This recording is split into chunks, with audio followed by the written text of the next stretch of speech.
Latvijā ar vien smagāka situācija iezīmējas ar kompensējumiem medikamentiem. Pēdējās nedēļās vairāk runājam par gadījumiem, kad valsts atsaka zāļu kompensāciju onkoloģisku slimību pacientiem, vai arī kad ar vienu un to pašu diagnozi, bet atšķirīgām vēža lokācijām, vienam pacientam zāles valsts apmaksā, otram ne. Veselības ministrs Hosams Abu Mērī rosinājis divkāršot individuālo kompensācijas apmēru onkoloģijas zālēm tiem pacientiem, kuri neiekļaujas kopējā valsts atbalsta mehānismā, kā arī izveidot īpašu vēža fondu. Un šorīt ar ministru runāsim par to, kādi risinājumi ir gaidāmi onkoloģijas pacientiem, kuri nespēj paši maksāt milzīgās summas par ārstēšanu, un ko no iecerēm ļaus īstenot nākamā gada valsts budžets. Labrīt. Labrīt. Sāksim ar vēža fondu. Vai varat ieskicēt, cik tālu jau tas ir pašlaik aizgājis no idejas līdz pirmajiem soļiem realizācijai? Tad no idejas ir, teiksim, pagājušā nedēļas, un līdz realizācijai es ceru, kā mēs līdz oktobri pirmajā pusē mēs liksim visu nepieciešami jautājumi, kas saistīti ar finansējumu avoti. Un tad arī es gribu bišķi sadalt to jautājumu bišķi divas daļas. Tad viens mēs ejam uz ministra kabinetu septembrī sākumā, lai palielinātu to summu, kas bija 14,6 tūkstoši gadā, kas ir maksimāla summa, kur patreiz saņem pacienti individuālu kompensāciju, atbalstu, kur mēs gribam dubultot, tad līdz 30 000. To mēs gribam, lai šogad sāk strādāt ātrāk, tāpēc mēs gatavojam visu tagad, dokumenti, lai vienkārši no septembrī uz ministra kabinetu. Otrs jautājums par fondu, tad tas ir nepieciešams nedaudz ilgāk laiku. Mums ir jākonsultē gan politiski, gan arī ar piemēram, valsts kapitāla sabiedrības, kā mēs varēsim šī finansējuma avot fiksēt, lai vienkārši būtu vienmēr tā fonda, vienkārši dibināt fondu bez nekādu finansējumu arī nav pareizi, bet mums ir jābūt skaidrs finansējuma avot, ar ko mēs varam palīdzēt īpaši pacienti, kuri neaiziet kritērija, kā piemēram daži individuāli gadījumi, ko mēs dzirdējam mēdījos, ka viņam ir nepieciešama papildus izpētīšana individuāli. Tur būs komisija, otra līmeņa komisija, kas sastāv no, teiksim, no ārstiem un no ražotāju un no pacientu organizācija, kas lems par konkrētu gadījumus. Par šo atbalstu pacientiem runājot, stāsts, ka nevienā pat arī visbagātākajā valstī nesedz visiem visu, jo tas ir ļoti dārgi un ir jāvērtē kritēriji. Kas tad ir šie kritēriji palīdzības sniegšanai? Vai pie mums tie ir skaidri, vai tie kaut kur ir uzrakstīti, definēti, vai arī tie tiks vēl precizēti? Nē, tā kritērija pirmo reizi ir uzrakstīta 2006. gadā, tāpēc mēs redzam, ka tā summa ir 14, ko tad nav mainīta. Jā, no tā 20. Jā, jo toreiz, man liekas, bija 10 000 lati vai tam līdzīgi. Ja, tāpēc tā kritērija ir uzrakstīta atbilstoši arī starptautiskais pieredzi. Tad tās kritērija, kas ir, piemēram, pacienti ir konkrēta diagnoze vai konkrētu medikamentu. Tas medikaments, vai viņš ir iekļaut kompensējuma sarakstu vai nav iekļaut. Tad otrais kritērija, vai tas iekļautu medikamentu viņiem der savā diagnoze stadijas. Agrīnā vēzis, tad pirmā stadija vai otrai vai arī termināla stadija. Ja? Tāpēc šī kritērija ir mainas atkarīgi no cilvēka. Vai arī konkrēti medikamenti, kas ir iekļaut, bet neder konkrētu pacientam, jo viņam ir, piemēram, alergija vai kontraindikācija lietot. Tad ir jādod kaut kādu citu medikamentu no pašu grupa, bet tas medikamenti nav reģistrēti. Šajā gadījumā viņš iet uz to individuālo pieprasījums, un tad tik izvērtēt, un tad arī var nopirkt. Nu, tur kaut kāds kritērijs ciets ir, bet, teiksim, ja mēs skatāmies uz šo gadījumu, ko mēs pieminējam arī ievadā, kad konsilijas izraksta medikamentus kā tiešām, kā efektīvus, kā ārstējošus, bet finansējums tiek atteikts, jo nav paredzēts apmaksāt šo diagnozi citas lokācijas gadījumā. Kolonītas vēža gadījumā, piemēram, krūtsvēža gadījumā, nē. Tas izklausās, maigi sakot, dīvaini. Ir kaut kāda neprecizitāte, kas šajā ir novēršama? Vai tas jo iespējams, piemēram, par konkrētu gadījumus, tas zāles ir reģistrēt un apmaksāt, piemēram, krūtsvēzis, piemēram, pirmajā stadijā, ne otrā, ne trešajā. Ja? Līdz ar to izkrīt ārā to cilvēku, kurš ir otrā vai trešajā. Ja? Iemesli ir vairāki. Viens iemesls, vai tiešām tā konkrēta zāles trešajā stadijā viņš ir efektīvs. Tad ir pētījuma ražotāji piedāvā konkrētu zāles uz trešo stadiju vai nav efektīvs. Tas ir viens jautājums, kur zāļu valsts aģentūra to Viņu ir savas kritērija. Otrais arī jautājumu ļoti būtiski, vai ir finansējumi pietiks, jo kādreiz, kad mēs iekļaujam, tagad jūs jau zināt, ka no 1. jūlija, piemēram, mēs arī ielikam papildus 14,6 miljonu eiro, 6 jauni medikamenti un 7 jauni diagnozi iekšā. Paplašinājumi. Kāpēc? Ir finansējumi. Tad, ja nav finansējumi, mēs sākam parasti ar mazāku grupu pacientu, kur ir viss nepieciešams, kas visefektīvāk. Un tad pakāpeniski, ja ir tas finansējums, parādās, ka, piemēram, šogad tik paplašinās to diagnozi un paplašināt to pacientu grupu. Šo konkrēto gadījumu par stadiju nemācīšu pateikt, bet ārstu konsilijas nolēma, ka jā, šīs medikaments būs tas, kas jums ir vislabākais, bet te pašā laikā summa tur tie 50 vai virs tūkstoši. Es saku, ja nav finansējumu šajā gadījumā, konkrēta stadija, diemžēl, es saku, ka viņi, ņemot vērā to finansējumu ierobežumu, tad viņi ministrija un ZVA kopā ar NVD, ar ražotāju, viņi pakāpeniski katru gadu iekļaut plašāk pacientu grupu. Ja. Protams, kā es jau teicu, pirmā diena, ja būtu pietiekuši finansējumi, tad mēs varam uzreiz visi medikamenti, kas nepieciešami, dažādas grupas, dažādi diagnozi iekļaut uzreiz, bet mēs diemžēl darām to pakāpeniski. Līdz ar to tā individuālo kompensējumu process vai mehānismu ir vajadzīgi konkrēti cilvēki, konkrēti gadījumi, lai palīdzētu un lai valsts piedalās ar finansējumu. Tam vēža fondam, starp citu, ir mērķi griezti, tāds apjoms, uz ko vajadzētu tiekties, jo es saprotu, ka tam jau griestu pēc būtības tāpat nevar būt, jo tās izmaksas reizēm var būt gluži astronomiskas. Noteikti ir jābūt kaut kādu griestu, bet noteikti ir jābūt vairāk nekā to 30 000. Ja?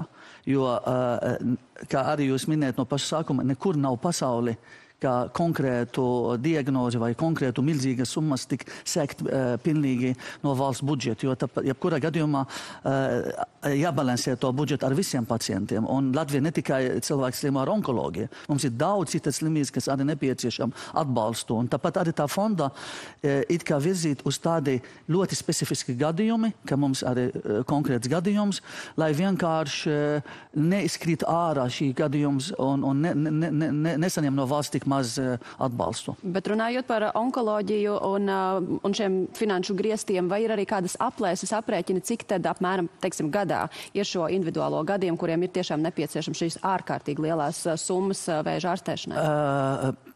Ir maz, ļoti maz tas ārkārtīgi lielas summas, bet, piemēram, pagājušā gada bija, man liekas, 950 vai 60 pieprasījums, tik atbalstīt ap 880, neatbalstīt 77, jā. Tad nav tā, ka visi, kas pieprasa, nesaņem. Bet atbalstīt daļēji? Jā, daži ir daļēji, daži ir sanāk, jo tāpēc, kad mēs tagad, piemēram, rekinājam, cik apmēram jābūt to summu gada, to 30 000, tik ņemt vērā vidēji. Viens pacients ir nepieciešams. Vidēji vienam pacientam. Tieši tā. Viens, piemēram, nepieciešams 20, viens nepieciešams 25, viens nepieciešams, piemēram, 50. Tad vidēji, jā. Bet par finansēm vēl runājot, vai ir skaidrība, no kurienes tad šīs finanses būs? Mēs sākam virzīt uz priekšu. Mums, piemēram, man liekas, rītdiena būs tikšanās ar ražotāju, ar inovatīvu ražotāju organizācijas. Mēs gribam arī sadarboties, lai viņi varētu piedalīties vairāk. Gan cenas ziņas, gan arī varbūt ar ziedojumu. Ir arī domāt, kā jūs dzirdat premjerministru ideja, un es domāju, ka tas arī ļoti pareizi valsts kapitāla sabiedrības, ka viņi varētu būt konstanti katru gadu ziedot konkrētu summu, lai būtu vienkārši bāze vienmēr tā fonda.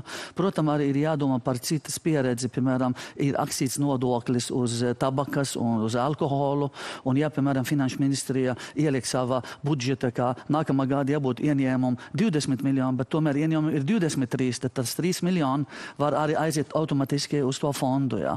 Tad mēs mēģinājām jāskatās visu kopumā, un es domāju, ka līdz oktobrim mums būs ļoti skaidri avoti un apmēram plus mīnus to summu, ar ko mēs varam sākt nākamā gada. Par to, ka viena lieta skaidri avoti, otra lieta, kā tur pēc tam tā bilances saliksies ar ieņēmumiem izdevumiem par budžetu. Mēs arī pēc brītiņa parunāsim, mēs vēl to onkoloģijas tematu nopaļojot gribēju vaicāt par vēža reģistru. Jā. Jo es saprotu, pašlaik tas ir diezgan nepilnīgs, nepabeigts un joprojām manuāls, kurā vajag vadīt kaut ko iekšā, nevis kas pats operē ar datu bāzēm un to visu informāciju apkopo un ļauj analizēt, kādi medikamenti ir efektīvi bijuši, kādas ir pacienta diagnozes bijušas vēsturiski. Kā šis varētu attīstīties jūsu iepriekš, man šķiet, amatā stājoties starp prioritātēm nosauktajām lietām par digitālo kopumu, saslēdzot dažādas datubāzes kopā, lai tās spēj sarunāties savā starpā? Tieši tā, tas arī ļoti būtiski sarunāties, un mums ir tas problēma Latvijā, ka brīžiem divas slimnīcas vai divi ārsti nesarunājā. Un tas arī mans darbs, ko mēs tagad darījām, tāpēc, kā es saprotu, informācija, kas man bija dažas nedēļas atpakaļ, ka tas registrs sāk aktivizēt vairāk tagad šobrīd. No universitātes klinikas tika ievadīt daudz informācijas par pacientiem. Vismaz, saku, dažas nedēļas atpakaļ bija ap 6000 pacienti tika ievadīt, jo tā arī onkoloģijas registri, tā pacienti ir daudz un nav daudz tā paša laikā. Tad ir iespējami ievadīt visu informāciju un iespējami dabūt daudz, analizēt to informāciju un dabūt daudz, piemēram, prognozētu nākotnē Latvijas iedzīvotājiem. Es domāju, ka mēs ejam uz priekšu, jo patreiz informācija, kas nāk, ka šī registri iet uz priekšu, viena brīdi bija, diemžēl, apstājas, negāja, gan tehniski, gan arī sarunāšana starp kolēģiem, bet es domāju, ka tagad mēs ejam uz priekšu. Par digitālu kopumā mēs jau, kā jūs zināt, ministrs kabinets mēs pieņemam par digitālu veselības centru dibināšanu, tik arī pieņemt lēmumu, tagad mēs gaidām finansējumu, un par rudenī tika izveidot, un viņš sāk strādāt, un paņem to visi jautājumi par veselību digitalizāciju kopumā. Nebūs vairāk atkarīgi ne no ministram, nav no NVD, nav no konkrēta cilvēka. Viņam ir jāstrādā regulāri, neatkarīgi no vadības. Bet kaut kāda uzraudzības lietu sargs sistēma paliek, tas ir zem kā zem viedās administrācijas ministrijas. Veselības ministri, protams, uzrauga, bet tehniskais lietas, programmu, atjaunot informācijas, jauni modeļi izveide un tā tālāk, tas būs uz digitālo veselību centru kā pienākumu, kā darbiem. Un tad mēs varam iet pie viņiem un pateikt, kāpēc negāja, kur ir slikti.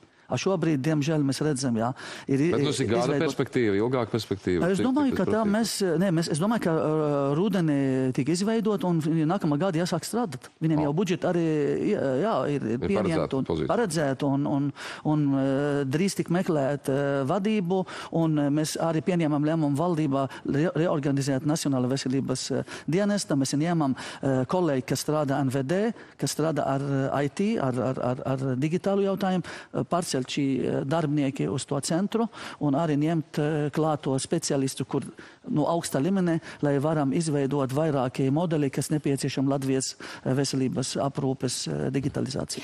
Ārkārtīgi daudz darba veselības jomā, kas prasa vēl vairāk naudas. Kā un vai tas, ka veselība nav starp prioritātēm nākamā gada budžetā, ietekmē jūsu darbu? Es neteikšu, ka nav prioritāte, jo šajā valdībā deklarācija no pirmā dienā veselība bija ar drošību kopā, tad viena prioritāte, bet, kā jūs redzat, vakardiena valdībā finanšu ministrija prezentē gan makroekonomiskais, gan arī fiskālu, gan arī visi ieņēmumi, grūts budžets šobrīd. Ļoti grūti, pat arī ar minusiem.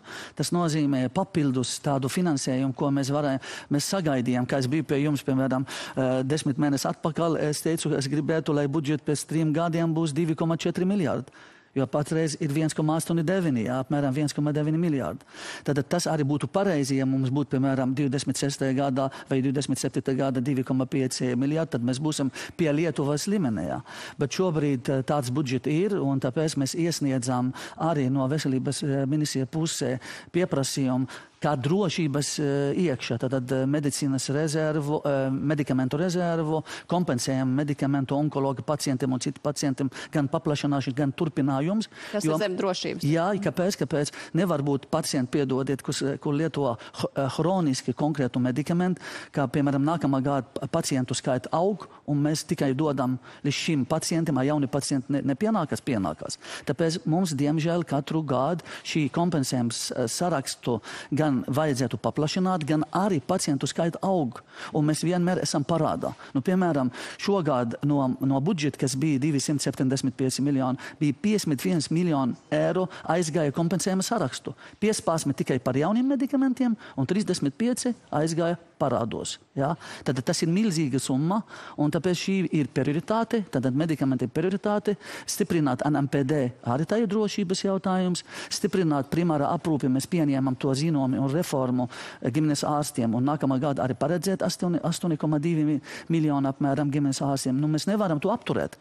Ja mēs sākam, mums ir jāturpina. Skaidrs, ka kādām lietām nauda ir obligāti, kā jūs sakat, vajadzīga kā drošība, kaut citām lietām, iespējams, nāksies citām prioritātēm, netik dāsni nebūtu atlikt. Tā pašā laikā mediķu arotbiedrība, ceļ jau sāk trauksmi celt par to, ka publisko vēstuli sākotnēji rakstot, un tad varbūt ar jums ir individuāli plāno tikties, un tad kas ir tas, ko jūs viņam sacīsiet? Tas pats, ko mums šobrīd arī mūsu skatītājiem. Jā, es to pašu saku, bet es domāju, ka arotbiedrība tomēr, es ceru, ka viņi ir konstruktīvi, un es domāju, ka mēs tiksim pie kaut kādu kompromisu, jo arī šajā pieprasījuma 151 miljonu, ko mēs prasījām no finanšu ministrija, ir arī 59 miljoni, ko ir sarunāta ar arotbiedrībā, kā cilvēku resursu kapacitātes stiprināšana. Tas arī ir atalgojumi.